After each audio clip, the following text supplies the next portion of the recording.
एक class 10th का पहला चैप्टर है वास्तविक संख्या। इसमें वाज्य संख्या वे होती हैं जिनमें एक व स्वयं के अलावा किसी अन्य संख्या का भाग चला जाए, वाज्य संख्या कहते हैं। या दूसरी, दो या दो से अधिक गुणनखंड होने चाहिए। जैसे कि एग्जाम्पल हमने 4 लिया, इसमें 1 का भी भाग जा रहा है, 2 का भी जा रहा है, 4 का भी जा रहा है तो फिर 1 से भी भाग जाए, 2 से भी और कैसे 4 से भी।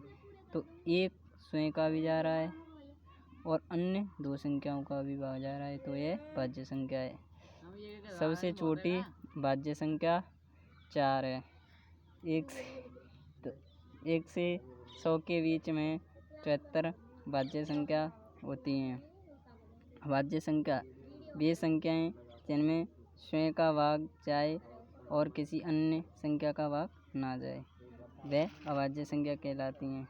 या दूसरी परिभाषा, केवल 2 गुणनखंडों, उदाहरण के लिए 2, यह सबसे कैसी है, छोटी भी अवाज्य संख्या है और इसमें 1 का भी जाएगा और स्वयं का भी जाएगा। और 1 से 100 के बीच में कुल अवाज्य संख्या 24 होती हैं। यह बहुत इम्पोर्टेंट है। एक ना तो अवाज्य संख्या है और ना ही एक वाज्य संख्या। परिमेय संख्या उन्हें कहते हैं वे संख्या जिन्हें P/Q के रूप में लिखा जाता है और सभी संख्या पूर्णांकों Q=0। एग्जाम्पल 2/5 या 22/5।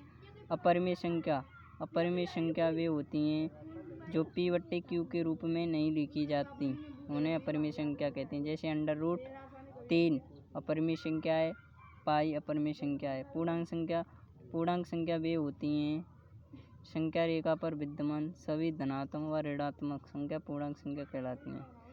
यह संख्या रेखा 0 पे से बाईं ओर तो धनात्मक और दाईं ओर ऋणात्मक।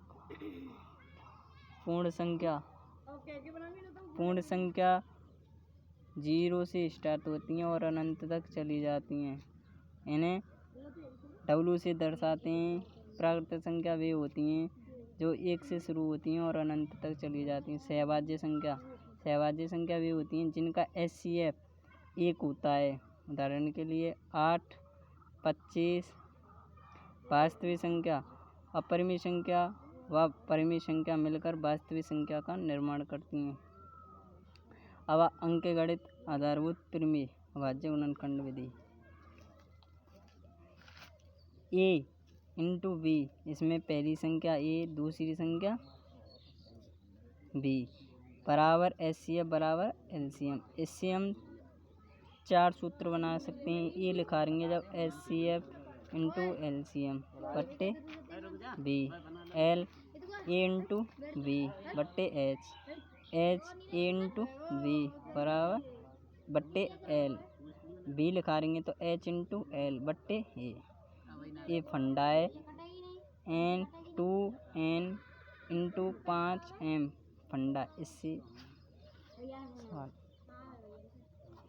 ये इम्पोर्टेंट क्वेश्चन है। 400 के अभाज्य गुणनखंडों की घातों का योगफल। हम 400 की पहले हम सबसे छोटी संख्या का भाग देते हैं। 400 में LCM निकालते हैं तो LCM निकालेंगे तो 2 का भाग देंगे, तो 2 का भाग दिया तो कितनी बार गया, 4 200 बार।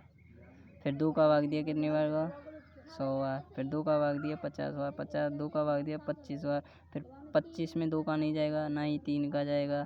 फिर हम 5 का देते हैं, 5 का चला जाता है तो 5 का भाग दिया तो 25 में कितनी बार गया, 5 बार।